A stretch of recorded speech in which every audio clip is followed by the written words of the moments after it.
Hey, you people of Connecticut common sense, and hopefully you're all feeling very sensible today. This is Selena Rifkin. I'm here with Jason and Austin Monteiro, who last year ran for the 110th for representing Danbury in the state. The campaign did not go as hoped, but he's going to tell us all about why it didn't work and all of the failures. Because if we don't learn from our failures, we have nothing.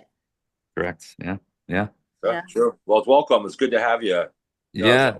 Jason Douglas here, and it's really great to see you. I'm sure you got a lot on your mind.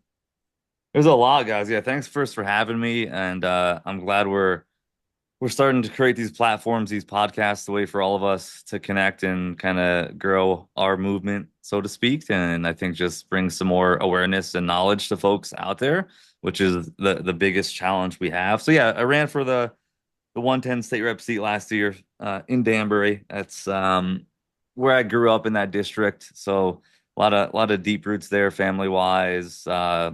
Education. I went to school there from preschool all the way through college in that same district. Family owned a number of businesses there. So yeah, ran a really good campaign. Was the first Republican ever to qualify for the CEP grant in the 110.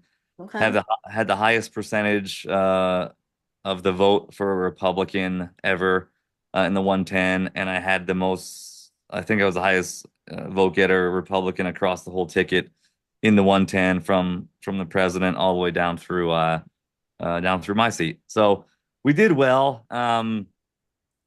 Messaging from the top of the CT GOP last year at the state level, I believe was a problem and caused a lot of issues. We should have been able to win a lot more seats than we did. Messaging has to be on point. Brand building has to be on point. I mean, if you look at it, we have President Trump, who is the most has received the most votes for president of anybody in history, Including uh, Connecticut. with running three times, and then especially this last election, the most of a Republican ever. And to me, Right. I didn't understand why the message was to run away and hide from that. Right? Mhm. I saw it as a once in a lifetime opportunity to lean into that. Like Democrats aren't afraid to lean into whoever their Mhm. candidate is, and we Right. should not. I don't see the reason to fear or to appease do that as well, right? So that was an issue, probably a bigger issue, and this is the reason why I've transitioned to do what I'm doing now. Is we had almost 40 unopposed seats last year Yeah. between the House and the Senate, right? Mhm. So you had 40 Democrats running with no Republican candidate, which causes a huge issue. Mhm. Use Danbury, for example. We had everything filled last minute, but we had everything filled.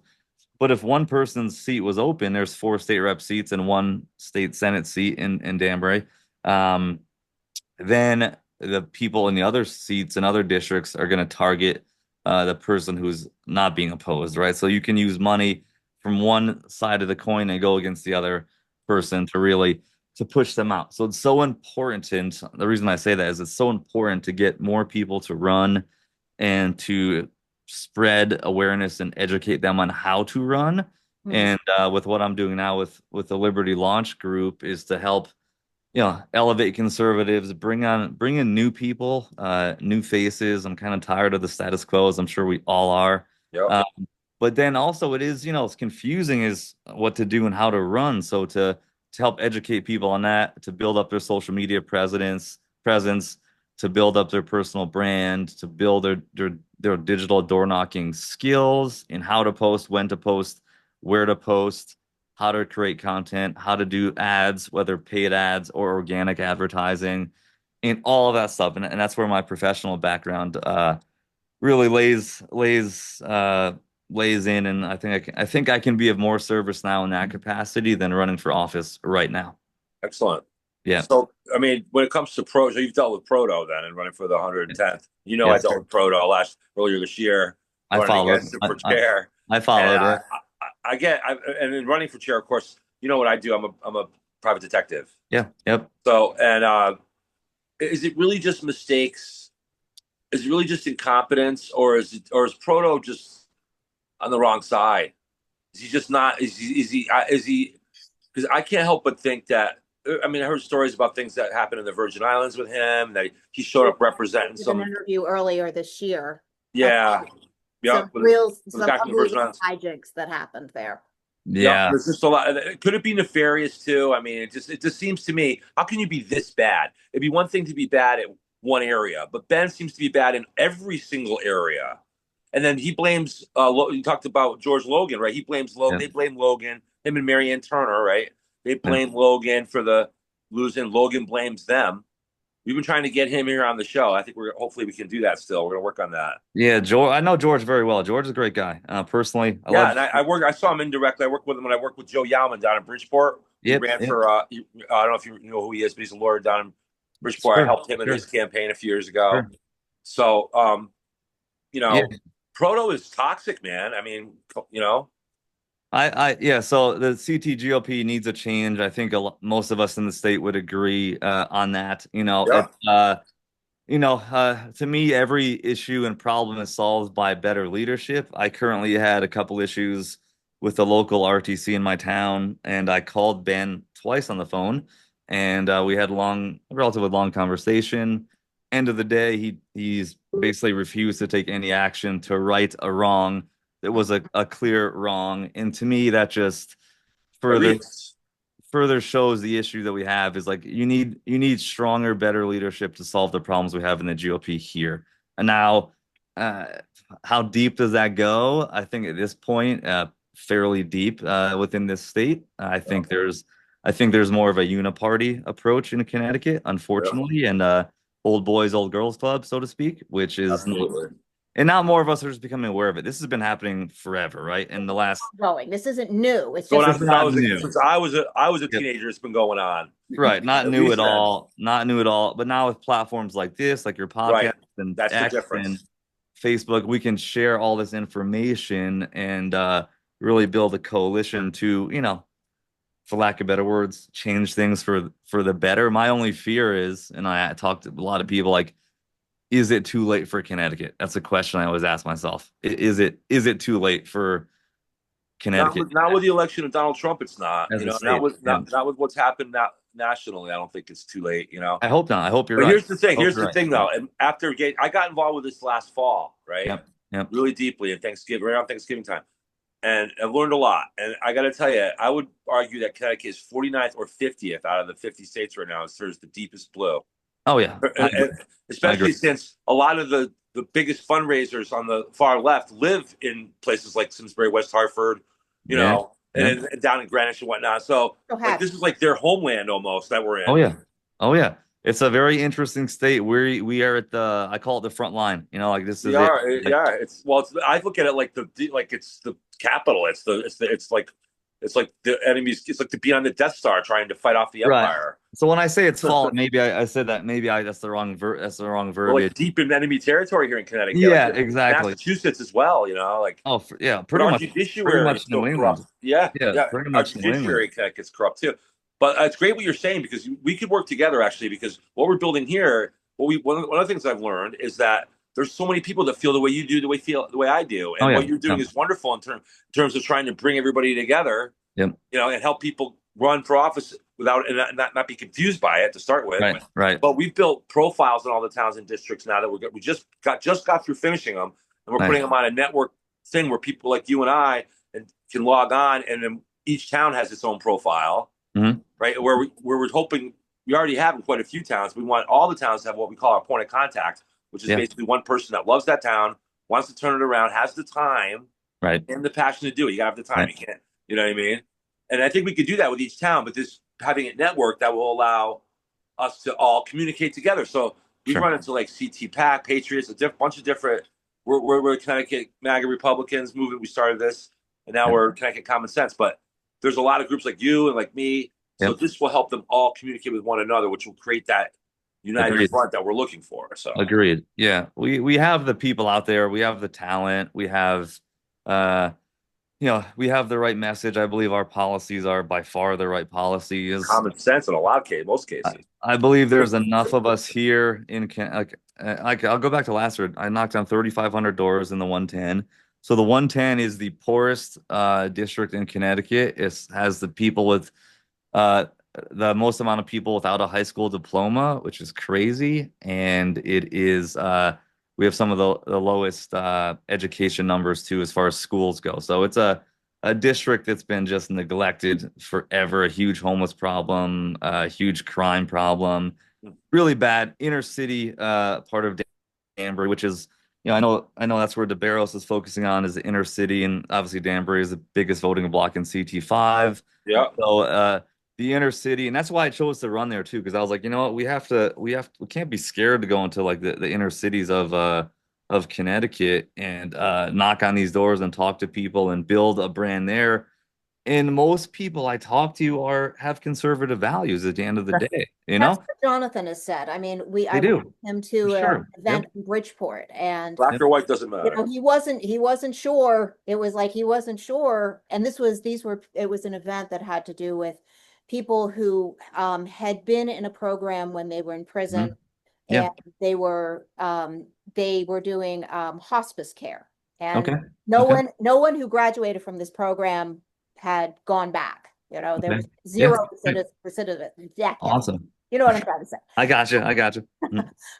But it seemed like everyone in that room had conservative values, or Yeah. they were already registered Republican. And Mhm. I was just taking pictures of him while he was working Yeah. in the room, Yeah. and and then Well, they yeah. invited him up to speak and stuff like that. But everybody there was like, these were people who came from very difficult neighborhoods, and they all Yeah. had conservative values.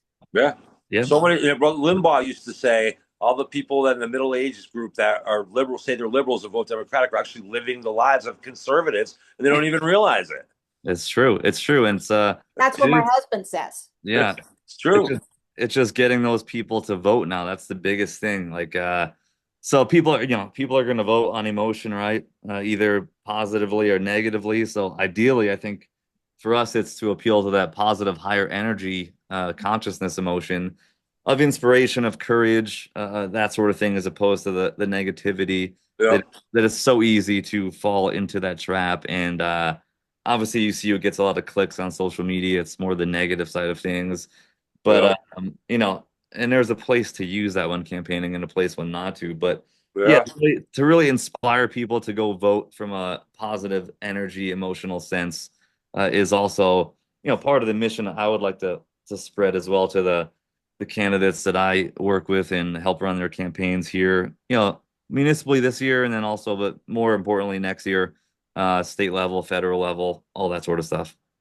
So Yeah. do you think, so was the failure of the Connecticut GOP last year, was that primarily because they was a total failure in messaging, or was there more going on than that? That's a great question. Well, yeah, the messaging was terrible. I didn't listen to a word of it, and because It Money just seemed like management there was wasn't terrible. any. Everything was terrible. yeah, I mean, I know they pulled 300,000 from Logan like 2 weeks out from the election, and it got sent somewhere else. I'm not sure where, so that hurt George from his commercials and what have you, which didn't help the case. Yeah, the messaging was poor from the top. They never really reached out to anybody running to even offer any help or assistance. We had a horrible app called Campaign Sidekick, if you guys have heard of that before. I think I've worked with that. It's a joke. I mean, I could make one better on my phone right now in 5 minutes. The voter rolls are way off. The amount of time and inconvenience for people who are knocking with you, for you, or when you're by yourself doing it Mhm. is just not good. I mean, we do have to. I don't really like the term chase ballots, because whatever you chase runs from you. So I like to kind of flip that and pull people to the voting booth. But you do have to gather information on them. So we need a much better platform from a technical standpoint to gather information and data on people. And that's again what I'm focused on, is that too, on the tech side, and How are you using. approaching that? I'm interested in this because I've done both. I Mm, did a little bit of campaigning on the special election. I did phone calls for Amy Romano, who was just yeah, elected. sure. And so I've used that app, but I've also played around with Scott Pressler's app, which Pressler, yep, yep. Yeah, so, and I'm not, it's like, I don't know how accurate that is because are you familiar with anything that's going on with the voter rolls right now? They're a disaster. I mean, I just was part of a caucus here in Brookfield, and I mean, I have the most up-to-date rolls you can have from the town, and they're just not good. And then last year's in Danbury were a mess. I mean, I had people I went to school with like in eighth grade still on the voter rolls, and they live in Chicago or something like this, or like out west or in San Diego, So like they're not even close to being accurate. I know then you can even get into the art of actual voting. And in Danbury last year, on election night in my district, and then in Danbury, there's different wards, right? So there's Ward 4 and 5, which is in the 110 district, are all just downtown Main Street, Danbury, right? There was over 700 same day registrations, and there was people voting until 1 in the morning at City Hall on election nights. Yeah, yeah. Yeah, Bust we've been bust looking into in, that. yeah, bust into the ice rink in Danbury if you've ever been there, and walked up to town hall, and then they're allowed to vote, and they had an officer waiting behind them. Now, when they voted, they were filling out the every bubble on the ballot, so not even it's in English, it's in Spanish, what have you, every language imaginable, and so.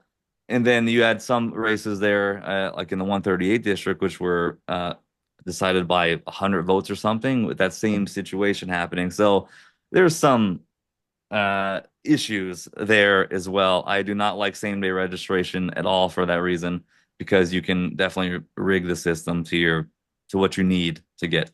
Yeah, we learned that there's 16 different ways to prevent election fraud that you're supposed to, like an election Yeah, security expert would tell you. There's 16 Yeah. different ways. Connecticut only employs 3 of those 16. yeah, The it's rest bad. they ignore. But we do have good news on that. We do have people that are right. The feds are Yeah, starting to look yeah, into yeah. it. There's two organizations that are working Mm. on voter fraud. One is Fight Voter Fraud. Is Linda DeSankowitz. She's in Connecticut. She started Okay. in Connecticut. Okay.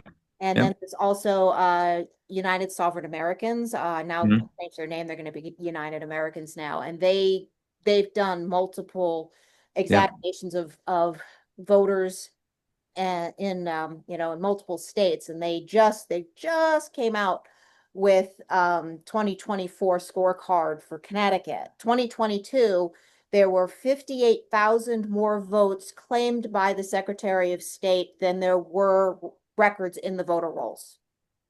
Wow. Yeah. And then It's bad. It's really bad.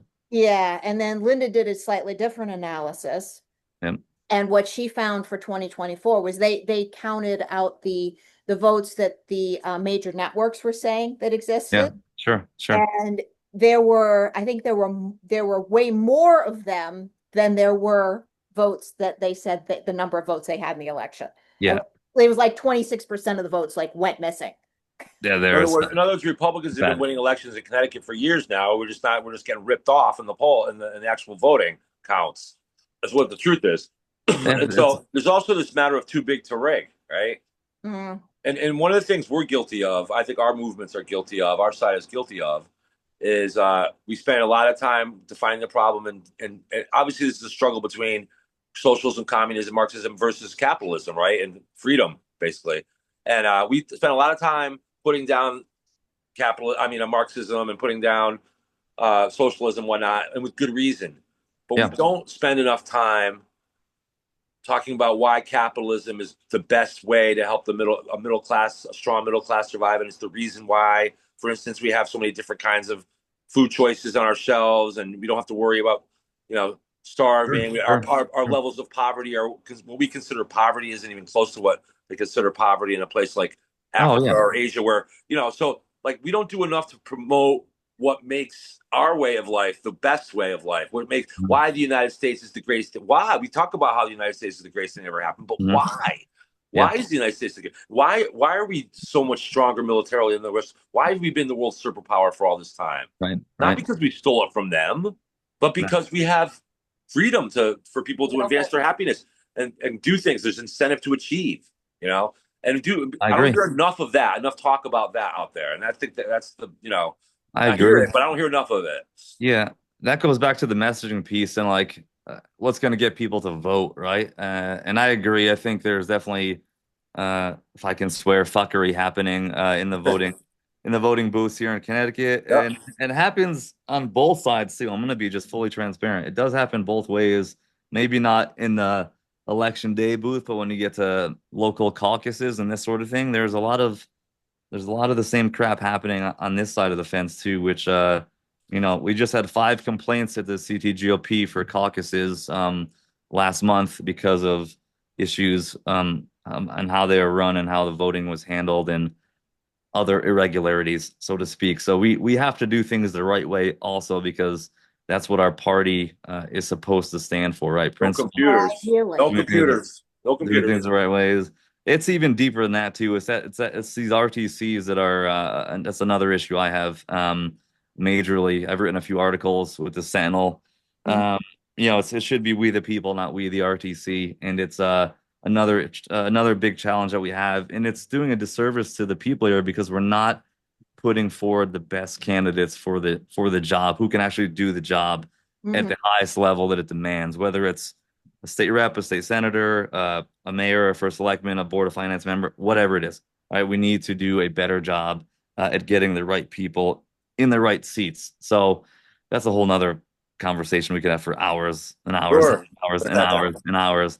But yeah, there's a Wanda in every town, as I like to say, from Bridgeport. There's one in every town, maybe 2, maybe 3.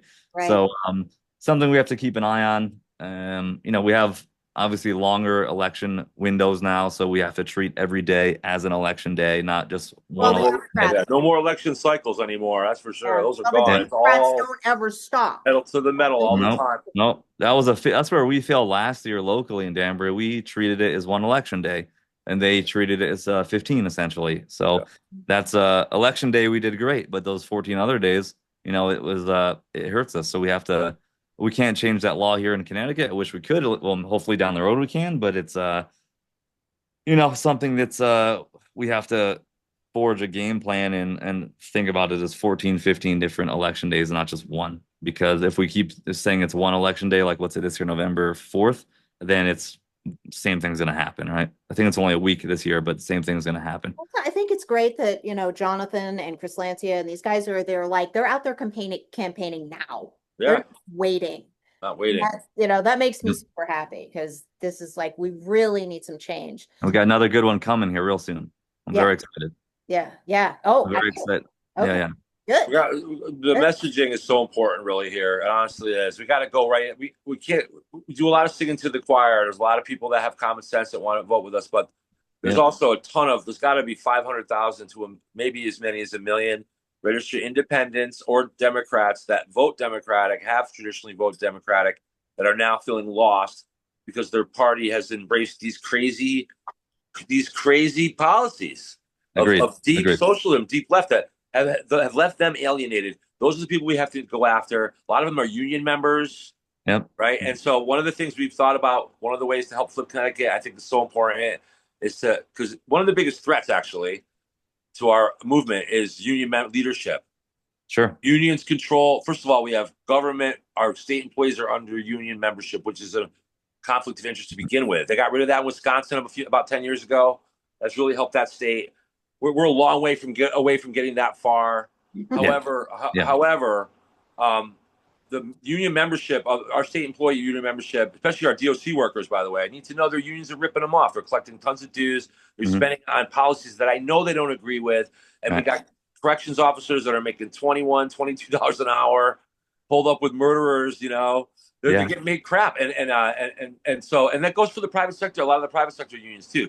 Teamsters recently flipped and started endorsed, as you know, refused to endorse the left wing in the last election, and are now saying they're endorsing Trump and his policies. So there's no reason we can't recapture that same sentiment here in Connecticut and actually literally rat out the union membership to its members. So by the time as this election cycle comes around again, they're getting so many phone calls from their angry membership, pissed off that they don't have time to, thug away on us. You see what I'm saying? Yeah, I agree. That's really the plan here. And the same thing with college kids, by the way. Same thing with college kids. And then college administrations, we got professors taking these long vacations. The tuitions are going up, 4, 5, 6, 7%, way above the rate of inflation every year. And these kids are getting ripped off. The quality of their education is going down. For sure. As Terrence McKenna says, we're led by the least amongst us, which is so very true. And especially here in Connecticut. So, Especially. but very first thing, like, so we can't, you know, we need to know what the problem is before we can try to solve it. I think the Yeah. biggest issue is we had 40 unopposed seats last year. So next year Oh, we're gonna have over 200 people running for office, plus the federal seats. So you got 204 plus the governor, 205 elections next right. year. Yeah. So all So 205. We need 205 people. yeah, so with my agency group putting together Liberty Launch Group, it's going to be to get as many of these folks under our umbrella to run their campaigns, to help them run their campaigns, and to build their digital presence and their brand. There's, on this, there's 30 on your cell phone. We're all on this every day. Yep. Meta has 31,000 data points on every unique account on every individual, which is Right. massive. Yeah. I look around the state and I look at a lot of politicians and nobody has a following. Nobody knows how to post, Oh, when they to, have no idea. nobody knows how to do I an want to tell you ad. a Yeah. story about because I went to it's conservative women's forum. Okay. And this was I think this was back in I think it was March Oh of yeah, I had a friend there. Yep. Yep. Yep. Yep. And so they had Newt Gingrich on, and Yep. you may have heard that story. I don't know if you heard that story. Basically, I told Newt Gingrich said, "Oh, well, why aren't you getting any help from the GOP?" And I said, "Because Oh they're yeah. corrupt." There was some drama, but the conversation that ensued after that was they were. I mean, these are people who think that a Facebook page counts as a website. Yeah. I Yeah. don't even. Yeah. It's like, Yeah. what do you say to that? I don't know. It's like, okay, which century are you in? I'm really confused. Uh, so Well, we can go there a lot. So I would say Facebook is much more powerful than a website in 2025 by far. There's 9 billion eyes on Facebook all day, every day. So I would advise, and I will be advising candidates, and already am. You have to build up your following on there, and there's so many other platforms, right? We have Meta, right? We have uh, X. Google, YouTube. We have X. You have Substack. You have LinkedIn. You have TikTok. You have None of it. other communities we can create on other platforms like School. So you can SKOOL. So there's so many things that you can utilize, and they're just not being utilized, and they're being left on the table. The website should be used as a funnel for a call to action to send people to, just to like see your policies, that maybe donate, that sort of thing. Other than that, at this point in time, it's just a business card. But Yep. all these other tools are used to send people to that page, Right. to gather information, fundraise, and they can see your policies. But the other platforms is really where the power lies and the reach lies. And I don't see anybody doing it People any don't know how to do it. correct. They have no idea. And that's So where, when I got on X, I wasn't even on social media for 13 years. I got on it other than for work. I got on it in November, and I was able to get up to 3,500 followers on X, like without doing too much, really, just posting a lot, 20 posts a day. yep, And then eventually I got hacked. And there I you go. haven't rebuilt it since then. But I guess the point is if you know what you're doing, you Oh can yeah. create. By now, I'd have 10,000 followers by now. If you know what you're doing, you can really build up. And that's really is the key. That's a lot of how Donald Trump won.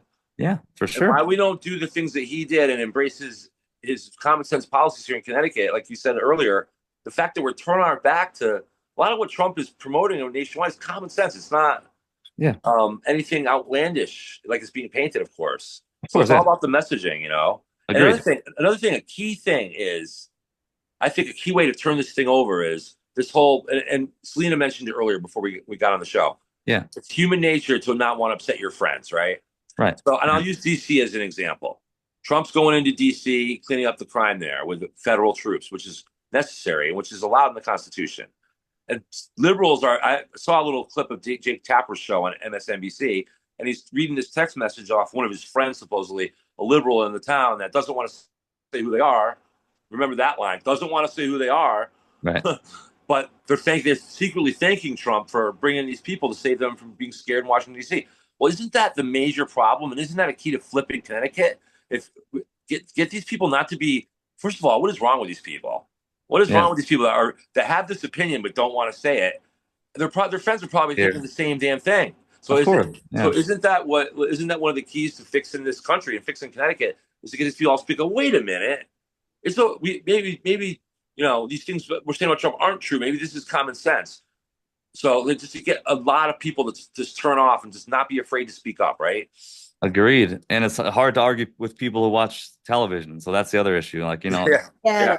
it's a mind virus on many levels, and you can't argue with it. So it's that's a huge challenge. Obviously, it's a huge challenge. The but I know we want to talk about too a little bit about MAHA. That's a big Oh yeah. here that I am a huge fan of. Me too. Huge. And, I bought your book came. Where is it? Oh, I yay. was into this MAHA stuff It's up before there. It's up back there. in 2006. Awesome. Yeah. I was in Vermont in 2006. I read a book called Natural Cures They Don't Want You to Know About by Oh, I read that. Gary Trudeau. Yeah. Yeah. And that got me started on MAHA way back then. And I was like, wow, like he was talking about how much crap is in our food, and that it was hard to find good food. They ended up putting him in jail, by the way. He did time over that. Jeez.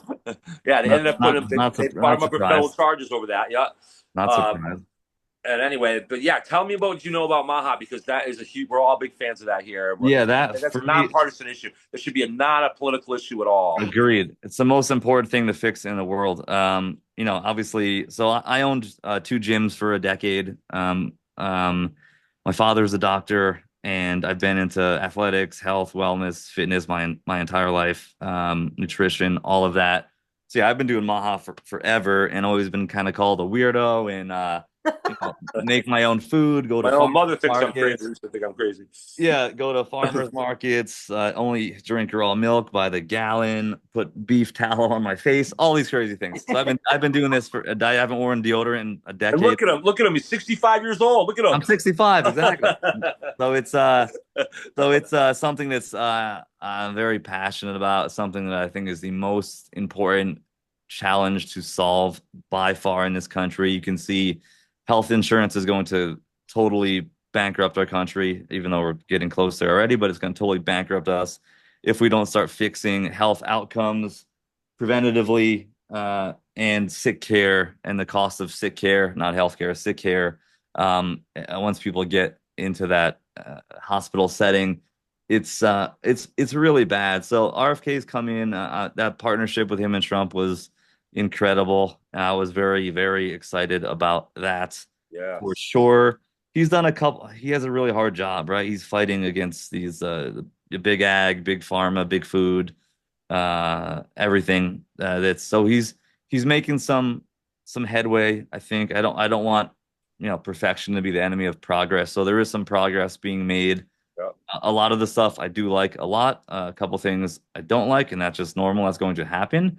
Yeah. But to at least bring that to having people be more aware about how powerful that is, like what is in our food system, what is in our air, Maybe not poison our kids anymore. Right. What's in our water, what's in our soil, because it's just not good. Yeah. And eventually being able to change that for the better would have the biggest impact on our country, from a health perspective, from a financial perspective, from a mental wellness perspective, national security, even everything. Yeah, everything. Our very lives, honestly. 100%. So to me, that is the most important thing, issue wise, whatever you want to call it, that I'm glad is at least starting to get addressed. So I agree. It is the tip of the iceberg, though, isn't it? In terms of oh god, if you look at the ingredients in the back of a lot of these foods, it says it's bad. They'll say natural flavors. There's over 9,000 different chemicals that they're allowed to classify as natural flavors. I know, and you can even go into like go on for hours about this one.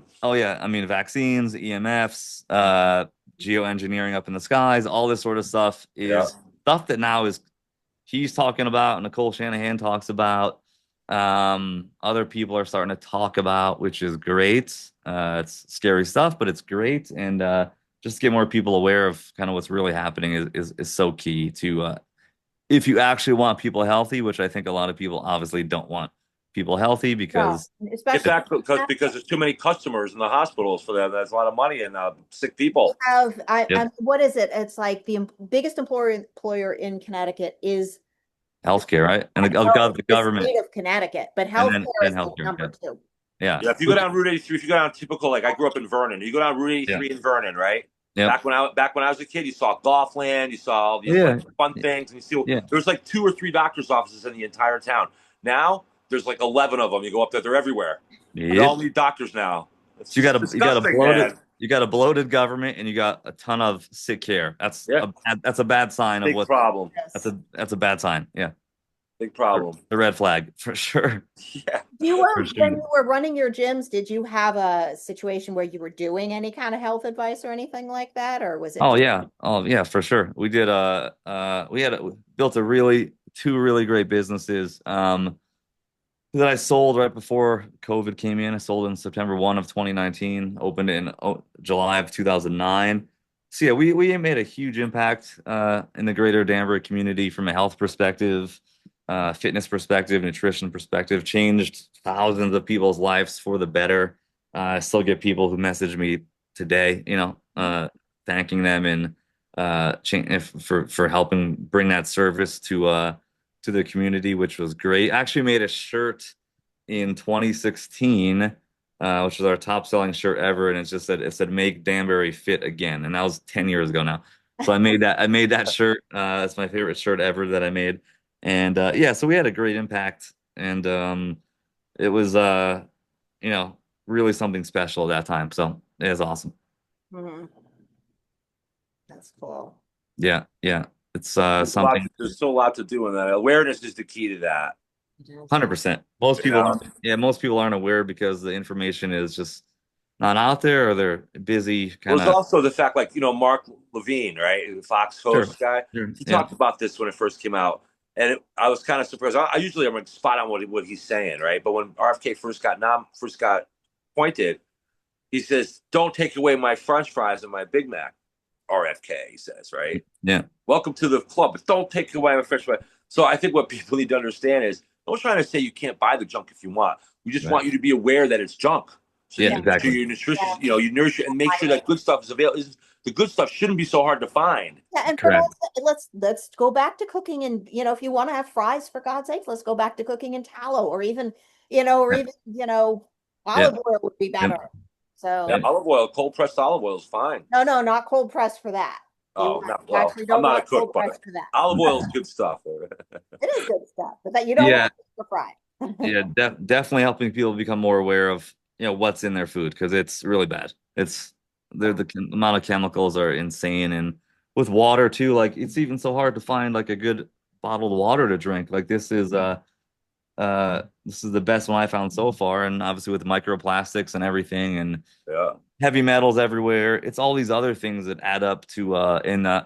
circadian rhythm issues we have and the issues with light that we have and infrared lights are a nightmare. And most people are inside and under infrared lights all day and don't get any sunlight. And so it's so many things and it layers so deep. So that's the stuff I like to preach a lot too Yeah. on social Shouldn't sleep with media. your cell phone. You shouldn't In sleep my with your job. cell phone next to your head, right? I turn it off. Yeah, Yeah. it's off. Turn it on. I keep it in another room. Router goes off at night, and the Yeah. cell phone goes off at night. And my cell phone's on LTE all the time, not 5G. Yeah. Otherwise, you're basically a walking antenna. Which to make a long story short, Yeah. it's that I think is the biggest. That is the cigarette, the modern day cigarette, probably much worse. By People far. are not really aware of that yet. They hear it, but they're Or they'll not. call you crazy or One thing to hear conspiracy. something, it's another thing to become aware and understand that it's Right. true. You know. Yeah. And then you do your own research and you find out more stuff about it, which is good and bad. You go down that rabbit hole, but it's I always feel like A the more lot of damn rabbit holes. oh And my it's like, word. Better to have too much knowledge than not enough. Yeah, I see your book, Selena. I know you can see mine. It's a lot of rabbit holes back here. I hide the good books. They're on the backside, the rabbit hole ones. But it's yeah, it's we have a lot of work to do ahead of us. So I think the biggest problem is we need every seat contested, with a good Yes. candidate, and they have to actually run, not just be a placeholder. They got to go run a strong, aggressive race and not be afraid or scared, and give people something to vote for, and not just You know what the excuse they give for why there's 40 unopposed seats? They say that there's a state rule that if they don't fill the seat, then Each side gets $300,000 or something like that. And so Right. by not filling the seat, they deprive the Democrats of that $300,000. In other words, it's all about the stupid money. The hell with the Yeah. ideology. The hell with what's right for the people. It's What all a about the money. crazy, what a Yeah, that's the crazy, reason they what a, give. yeah, Yeah. what a crazy excuse. And Yeah. yeah, again, to go back to where we started, leadership in the party here is just Terrible. it's just poor. This is very bad. This is terrible. Like Worse. Yeah. there's no way around it. It's just What we're doing here, what you're doing, what we're yeah. doing, if we all move together, we're basically doing Proto's job for him. Agreed. Yeah. We're just going to do what they won't do. Yeah. We They won't. can. We have enough people that can do it. So we need volunteers, though. We need people to come forward. We need points of contact in all the towns. So we want to fill up our profiles with a go-to person in every single town, not Yep. just the towns that voted red and the towns that voted blue, the cities, all of it. Oh yeah. Yeah. 100%. Build And that another thing, then coalition. back to the whole inner city thing, like Danbury and Yeah. Waterbury, and Yeah. the bottom line is black or white. We all want the same things. We all want nice neighborhoods cities neighborhoods to be in. We all want to be able to make a living, do good for our Yeah. kids. It doesn't matter what race you are. That does not matter. All Not the at all. talk Not about at all. race No. and gender identity, blah blah blah. That's just meant to divide people and Yeah. prevent us from sitting around together and saying, "Hey, what's our government doing to us?" Agreed. Yeah. I mean, You in know? the 110 district where I ran, I would venture to say English is probably the second language in that district. So it's very diverse when it comes to that. And but everybody that I talk to, and just 3,500 doors, which is quite a few, uh, 90% of that was all they're conservative in their values. Yeah, absolutely. But then you had a 53% turnout to vote. So Right. there, Do you that's think that's an We're issue. trying to get people turnout was registered. the biggest problem? You think that was your biggest problem? What was that? Turnout. Do you Turnout? think turnout was the biggest problem? Yeah, I would if I had to turn out, I win. I want. Was it the registration or was it the turn? Was it people not registered or just people not turning out? No, there's enough red there to win it. So that district has been blue forever. It's never been red. And of course, bad Yeah. election rolls too as part of that. Yeah, it's been red. It's been blue forever. My opponent has been in. He's the second longest tenured member of the General Assembly. He's been there since Reagan was president, so 40 years. Whoa. Jeez. Yeah. So I'm 42. He's been there. I was born in 83. So Oh wow, he got a toddler. he got elected in 86, I think. So yeah, I mean it's in the There's a district. job for you. I mean it's so and if you can go follow his money, which I did, which is terrifying, of donations like Eversource and Pfizer and Yeah. obviously bought and paid for by a number of these big companies that essentially run Connecticut at the end of the day.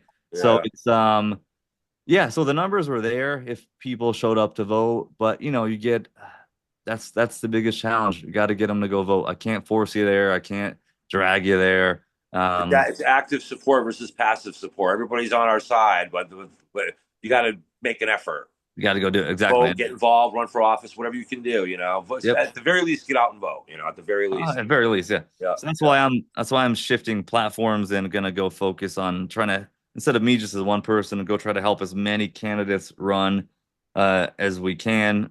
Help people this year municipally, but again, more geared towards next year, and help them build their brands, help them build out their socials, help them build out the way they're gonna message and campaign, and all of that good stuff, and even potentially be their treasurer as well, which I can do that too.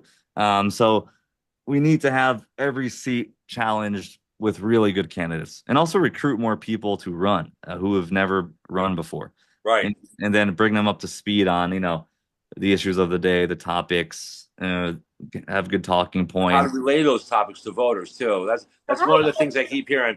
There's a lot of people say that want to run, but they don't feel like they can communicate effectively. Exactly. So we want people we want to have seminars to help teach candidates how to, what the right things to say. We're not trying to change their message, but we want them to be able to articulate the message just right. And there's a way. There is actually some sort of leadership program that the Connecticut GOP has started putting out.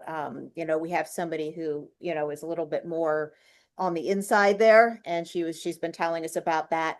Now they're not being very consistent they're supposed to be just spreading the word about this. They're not. I haven't heard about anything. Yeah, I haven't heard. Jonathan DeBarros's wife is in I think it's Weathersfield RTC, and she found out about this from somebody else, and then made phone calls, and they're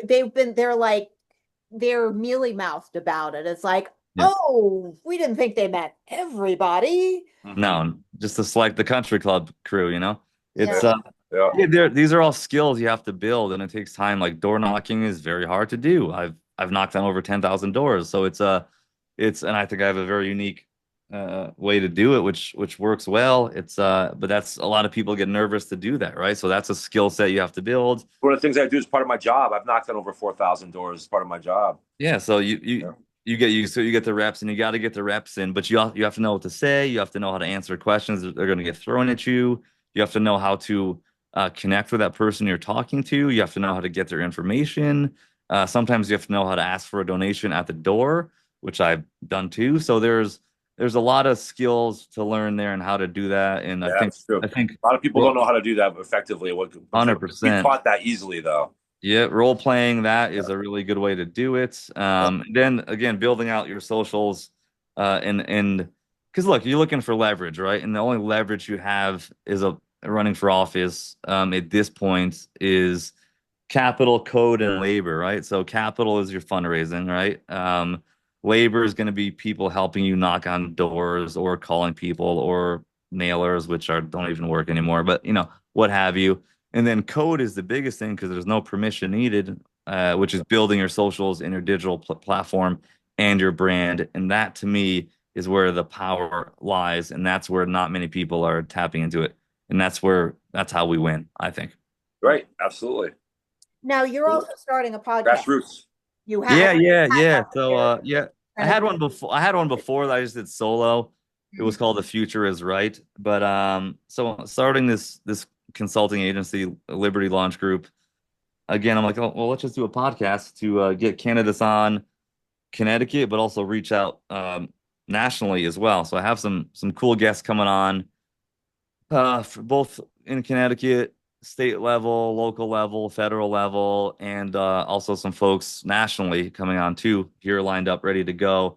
So it's going to be fun. We're going to talk more about the business of politics, so to speak, from the marketing standpoint. That's what I want to really dive into and start spreading how to do those things, right? How to run a social, how to do digital door knocking, how to build your brand, how to write a post so it has pattern disrupt so people engage with it, how to make video content, how to do paid advertising, how to use AI to do paid advertising, all these sort of things. And then to help connect these other candidates who want to run with the resources I have from running for office 4 times now to count, and all the resources from getting your texting out there, getting your mailers out there, getting your signs done, because that's something. Getting your treasurer set up with you, because Getting your name recognition out there. That's which is basically everything. What events to everything. go Yeah. to, how to do it. So these are all things that are skills that need to be taught that I'm not seeing anybody out there teaching anybody. And I think for me at this point, I have a good amount of knowledge that I can want to share and can help people more that way than me just running for a seat right now. Yeah, I think that makes sense. Yeah. You know who Joe Perone is? Joe Perone. The name sounds familiar. Yeah, we've been in communication with him. He's part of our group initially. He's a communications guy. He and I have talked extensively about helping candidates communicate effectively and whatnot. So maybe we could all work together. Yeah, it's so key, man. It's everything. It is. It is a key. Having a good, strong group of candidates, like you said, 205, right? That's a lot. That's a lot. And we probably got about 20 or 30. So we have a lot of work to do. We got to find people. We got to recruit them. We need someone to run for governor, man. We need someone to run for governor. I've been looking around trying to I get think the. Ryan Fazio just declared Yeah, yesterday. he declared yesterday. You got. I'm not sure about him, but the people that have declared so far up until this point have not impressed me all that much. What do we have? 3 right now, right? Peter Lamage. Peter Lamage. Peter too. So you got 4. I like him. I actually like him. I met with him in Harrington. I really like him. Yeah. But I don't know if he's got what it takes to win. That's all. That's the thing. I think we need somebody with a big mouth like Trump, like a Connecticut guy, like a businessman, that's not afraid to go out and call these people what they are, call Rose Delore the purple people eater as she is. Yeah, I would like a disruptor myself. That's what I would. We need that. We need that somebody because these people are thugs, man. I mean, you hear about the John Flynn thing, right? I've heard about it. Yeah. Yeah. I mean, come on. That's like Russian gulag crap going on. Yeah, I know. It's crazy. That everybody should know about that, Yeah. I only know about it because of X, but yeah, I think because of our movement and the social media, our inner circle knows about it, but most regular people are not aware of that. No, not There's at people all. in the RTC, there's people in the state committee that weren't aware of that when I was running for chair. I don't think they're aware of what day it is today. Most people It's on at State Central, to be honest with you. And but no, whoever we pick is to run for governor, for our governor as a Republican, is going to be essential to the whole rest of the ticket, right? right. Well, you're going to go against Lamont, most likely, and Oh, for sure. he's gonna have $30 million in his war chest, and he can self fund. The good news is because of social media, we don't need as much money as he does. We don't need to out fundraise the guy. Agreed, agreed. I don't think it's all about money at all. No. Nowadays you can build You need organic. some money. You need some money though.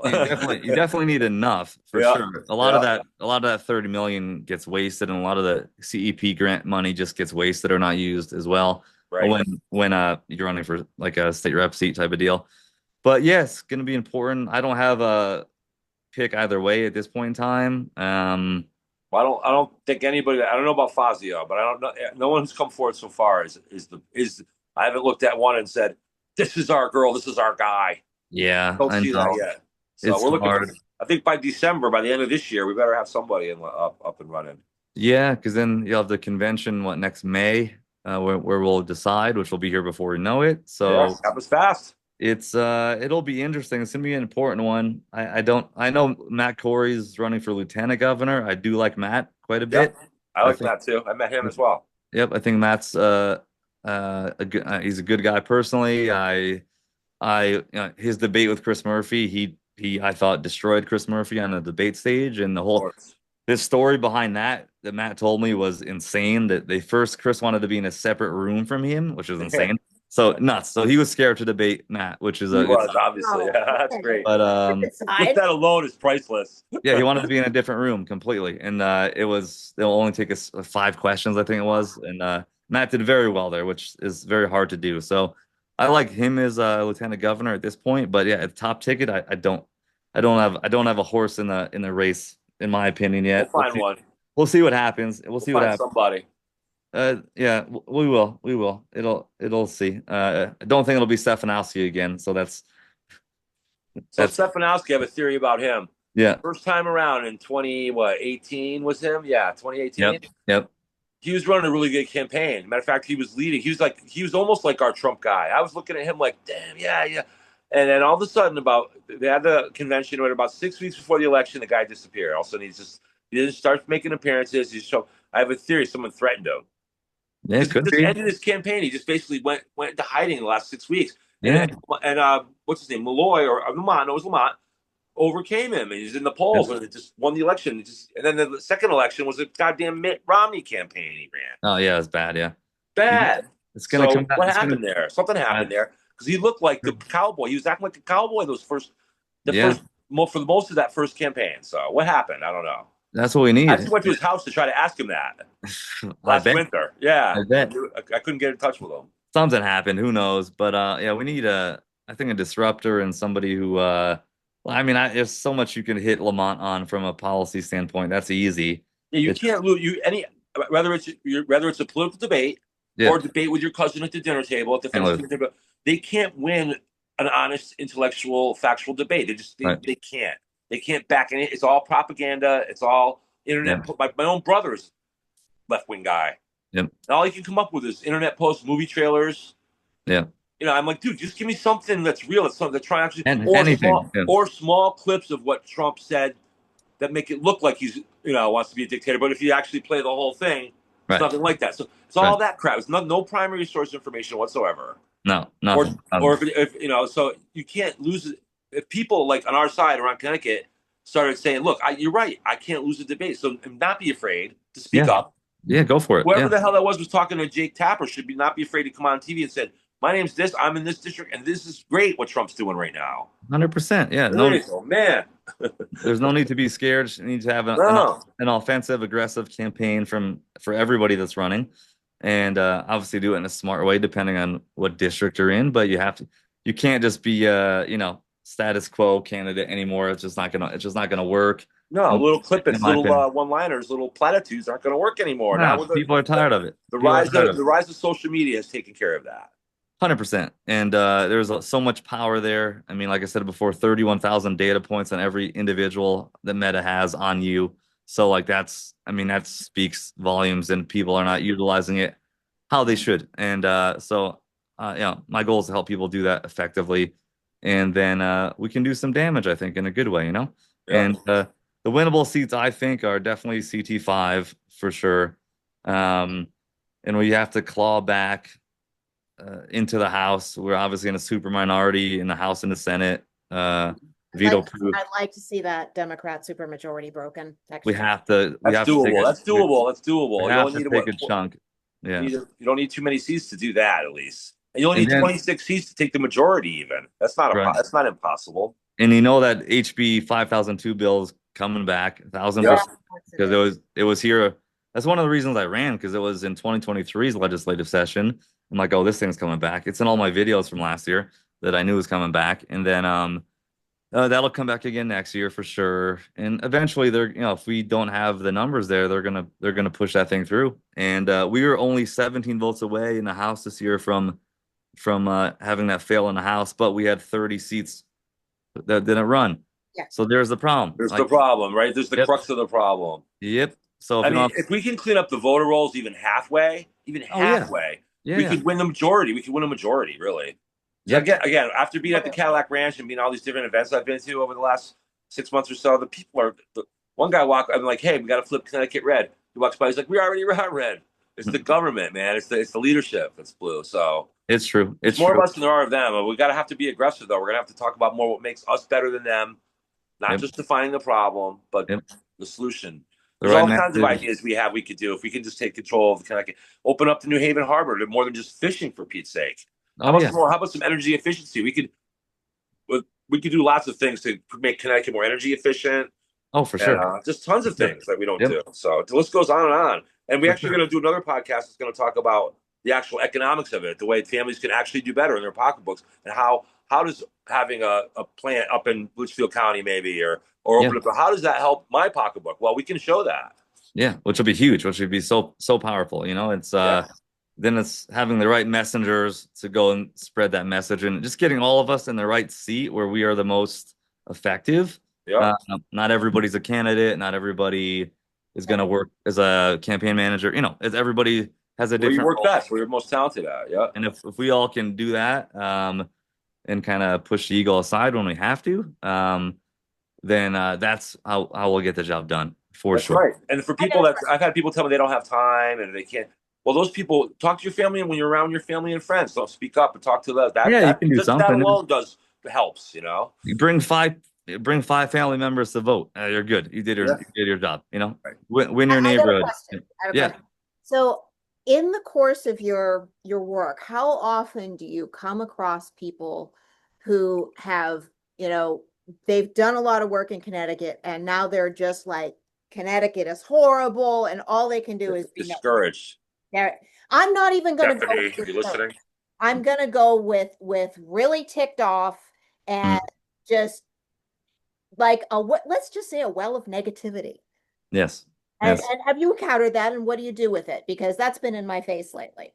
Oh, sure. People are just fed up with the state and say it's pretty much done and whatever. Yeah, I mean, and they've done all of the stuff with the RTC, and it's awful, and it's like RTC is. I tell them, well, with that, I'll say RTC is archaic in its form, and that has to go. That's a whole nother story. That's not even worth anybody's time. And it's not. It's terrible. It's so bad. It's flood it with people. Flood the RTC meetings with people, with our people. I have 5 ways to fix an RTC. They're too small, so you're going to get a super tight click tribal mentality. So they have to be, I think, over 150 people. You have to charge a membership fee yearly, because people that pay are going to pay attention. Okay. The main reason you have to charge a fee is, one, you can go get a headquarters, which all the Democrats have. In my town, they have a freaking headquarters. Okay. But then 2, if you're paying $200 a year, you're going to come to meetings where you have people on these RTCs who don't go to a meeting, and they show up to vote on who they're going to put up as a candidate, but they've never been there for a year. So it's like The Walking Dead shows up, and you go go vote. And then you have to not allow proxy voting. That should not be allowed. Absolutely. Ever. That was the problem. That's what partially screwed me from getting a nomination. Yeah. Yep. You cannot allow proxy voting. And then All bylaws need to be updated, voted on through a caucus at for each town. Yeah. And they have to Public be caucus. very detailed and not just broad in nature on purpose. So those things need to change. And I would go with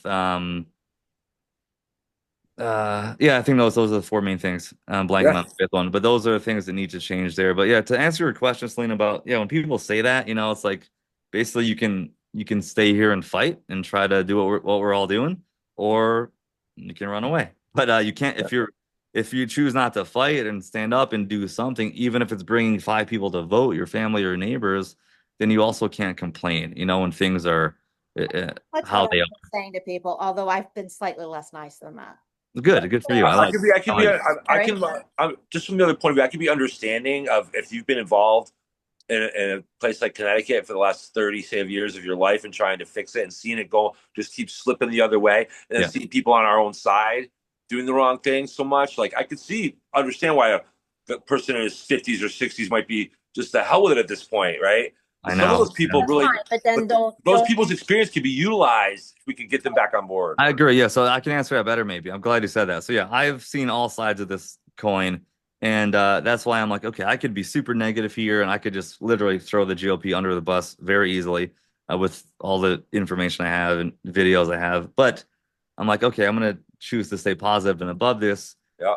create this new company, Liberty Launch Group, and help real candidates, real people, get elected and build again their digital presence, their personal brand, help them run a campaign that actually can win and all across the state. So I've decided outside of an RTC, outside of the GOP at the state level, Do it our own. but to do it on our own because Yeah.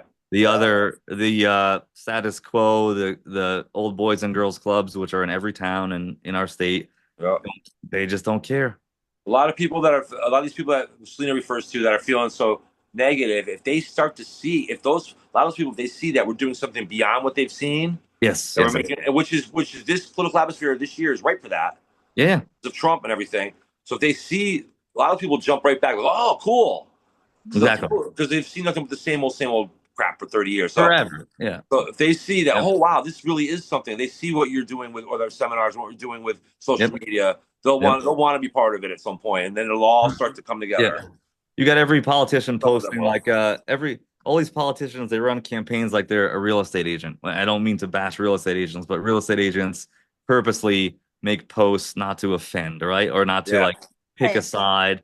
It's just like happy birthday, Merry Christmas. It's a beautiful like Happy great. holidays. Yeah, it's awesome.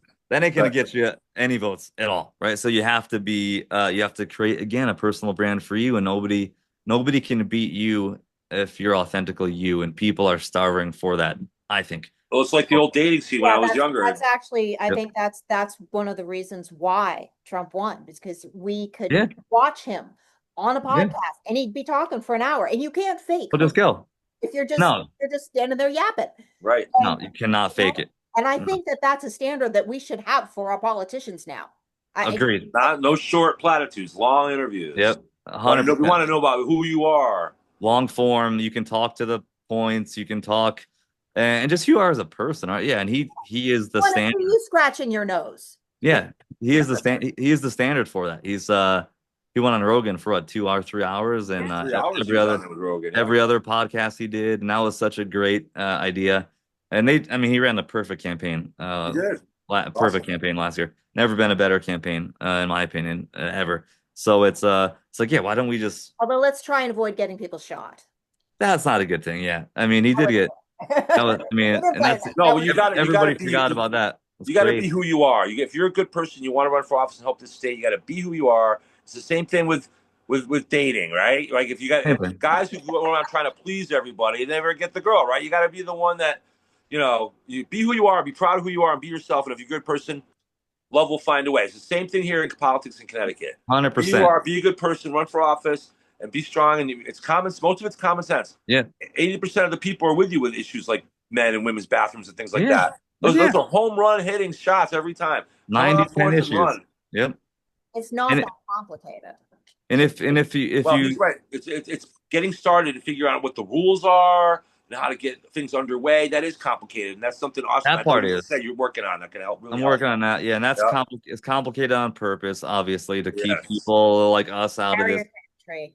But yeah, if you oh geez, what did I want to say to that? You made a good point. It's I blanked for a second. It was shoot. And I'll come back to me in a second. It was a good point though. You were talking about, let me think here. Yeah, how to run, how to do it. A lot of people don't know. Oh yeah, that's what it is. And so like if you're true to yourself, you're authentic, Yeah. and you have the right messaging, and you're not being told by the GOP of the state is, hey, don't say this guy's name because it's going Yeah. to cost you, right? And then say you lose, but you run a really good race that you're very proud of, and you make an impact on people. To me, that's a win, right? Yeah. And then if you win, awesome.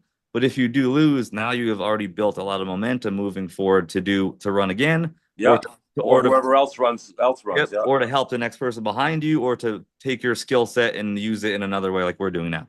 So Absolutely. there is no losing in my eyes if you're true to yourself. If you're faking it and like scared to say this or scared to do that, like You're you're not not gonna being win. You're you're not not. gonna win anyway. And if you do win, then you're compromised, and you're Right.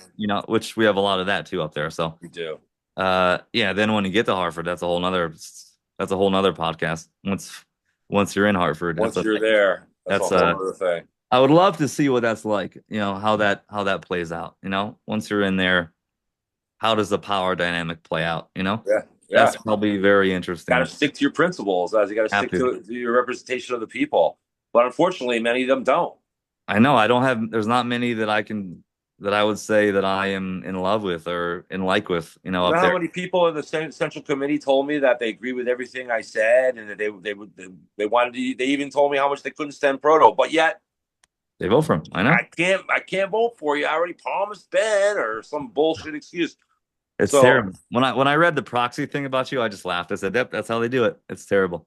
It's absolutely, and I mean, that speaks volumes, right? It's yeah, that should not be allowed, number one. no, no. Um, because it's not even a real vote. It's fake. It's I like a think what you said about the town caucuses is because those are public. That's where it's got to change, right? That's where it's got to change. That they got to hold the public caucuses in the towns, change the bylaws, get them more fair. yeah, That's where. you need bigger RTCs. They're too small and they get Yeah, clicky. People have to pay to be a member because I know in ours you'll have people who won't show up for a year and then they're going to vote on a candidate. I'm like, well, that doesn't make any sense. Your no, vote. You have I no mean, idea what you're talking you have about. no idea who yeah, this person is, what they're talking about, what they're talking about. Right. Nothing. And then I mean I was vice chair of the Brookfield Town Committee before I went back to Danbury to run, and I was gonna implement $149 a year membership fee, but have to change the bylaws to do that, which has to go to a caucus. But these things have to happen if you want to make the RTC actually relevant in 2025 and be what it's supposed to be to represent every Republican in your town, right? Because if you're not, it just gets cliquish and it becomes the same old faces change, but the story stays the same, But do and we that's know what has to happen to get a caucus to happen? Does the committee have to vote for a caucus? the chairman just has to call it. Usually it can be it. So there's I know most towns Oh, are we got to take over chairmanships then. Got to take over chairmanships. yeah, and Oh, yeah, that's a so you get challenge. very big challenge. Yeah, Yeah, these are not small things. doable. That's why at this point I'm like, you know what, just operate outside of it. It's just like Yeah, I agree. But in the long term, that's when it gets yes, back to why I think flooding the And they RTCs. freaking stole it, and I want it back. If you yeah, right, that's Oh, why we right got to here. flood them. We got to get people get all the RTC get five. Like right now, I went to the Bolton RTC in 2010. There was about 11 people there. By the right, time it was over, there was about 4 people left talking about nothing to do with politics. So yeah, the bottom line is, if we flood those, if we get 8 or 9 people to show up and start, becoming, because now there's no fee, right, at these places. no, And yeah, all you got to do is be a registered Republican, correct? And you can that's show up it. at these RTCs and start saying, "Hey, let's bring up this issue. Let's bring up that. We need a chairman." Blah blah. Oh well, now there's 7 of us, and there's you four outnumbered. We have a new chairman now. Yeah, So that's why flooding. To me, there's all the points you make. The 5 points are all great. Number one is flood the RTCs. Get more people like us to start showing up and becoming members of these things, and then we can outvote these people and bring in chairmen, and then we get our caucuses. Then we get our bylaws changed. yeah, That's the process. It's take a while. It may yeah. not all happen for every town for next year, but that process has to start. Good for you. Yeah, I agree. I agree. There definitely needs to be many changes within that system because right now it's just not working at all. And you can go back to last year with the 40 open seats. That falls on the RTCs too. Yeah. Like they couldn't find anybody, so I their said if job they were doing one or two things wrong, it'd be one thing. But they're doing everything wrong. everything wrong. Yeah, there's nothing they're doing. There's nothing they're doing right. So that comes down to it. That comes down to they're in charge of recruitment. It's actually more on them than Proto if we want to be fully transparent because The it's RTCs ultimately, yeah, yeah for to find a candidate and if you have 40 of them, you can't find a they blame candidate. each other. The committee Yeah, of blames the course. RTCs. Back The and forth. There's RTCs a blame the lot of, committee. Yep. a lot of Yep. this. Yep. Yep. So that's why I like to operate outside of it right now. And there's so much power and decentralization that we have at our literally at our fingertips right Yeah, there. I agree. I agree. I agree. It's the way to But go. like you're right, they do need to It's change. And both. It's both. You do it this way, and at the same time, you work on that. exactly, exactly. And we all find our spot where we are best, you can be best utilized. Absolutely. And that's what I think that's where all of us are trying to do that, I believe. Well, Very, it's been great. very You were cool. great having you on here. It's been a lot inspiring. We could talk off the air at one point too, because I know Yeah, people. I know a couple people want to run, and I've been on and off about the idea of running for something. So I think that there's a lot that can be done. do it, man. It's a hell of an experience. Running for state rep is wild. I'll Yeah, tell I you. bet. I bet. It's very Running for chair draining. against Proto was wild. My whole little True. campaign only lasted about 10 days, but that was Yeah. one of the wildest 10 days I've ever experienced in my entire No, life. I can believe it. I can believe it. That's still in the back of my mind. Maybe next time we'll see. But There's it's things that have never happened to me that happened during that 10 days. Like, oh, it's nuts, man. It's nuts. You'll become the lightning rod, and that's politics, right? You got to have Sure, super thick skin and It was fine with that. be I'm fine with it. calloused. Yeah, be calloused. And this is for other people listening. Be calloused to everything. People are just gonna talk, and it's just human nature. It's what it is. It's not even about you at all. You can't take one of the. I don't know if you're. There's this book by a guy named Ruiz called The Four Agreements. Oh yeah, Like, Don, it's right here. yeah, hey, you got one. I have that book too. One of them is don't take anything personally. So when they attack you in politics, it's not you can't take it personal.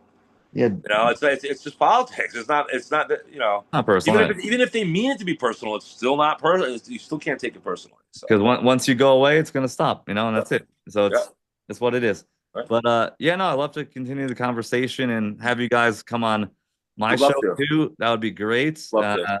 My first guest starting was the third in about 2 weeks out still. So as we get here past Labor Day and people start getting into the municipal side of things, which is very important, super important. We got to win a couple of these mayors in the big We cities. got Roscoe running for mayor of New Haven. He's one of our guys too. That's a big one. We got Yeah. Danbury. Would love to flip Danbury for mayor because Alves is the mayor of Danbury now. He's also the chair of the Democrat state committee, which is a problem. So we got to get these big cities more Republican. If you can get Republican mayors, then you have a much better chance of winning state rep, state senate seats. Absolutely. If you don't, it's that much harder. So yeah, I love to have about 2 you months, on. And 3 months left, so we gotta get busy. it's going quick, man. 100-day mark, Yeah. I think is just about here. Yep. We're pretty close to that. Yeah. Yep. Very cool. Very cool. This has been awesome. Thank you. Yes, it has. Thank you so much for coming on. You've been great. Thank you for having me. Yeah. Again. We'll do it soon. And yeah, I'll have you guys on my show once we get rolling and Love that. we can share keep spreading the love, to as many people as we can, both in Connecticut and beyond, because we could use some help from the outside too, from the party. We're working on that too. Absolutely. Yeah. That's a whole nother conversation. Good. Right. Awesome. Good to hear. Well, Great. thanks again. It was fun. Gonna wrap it up for today. Goodbye, everybody. God bless Connecticut. God bless America. God bless America.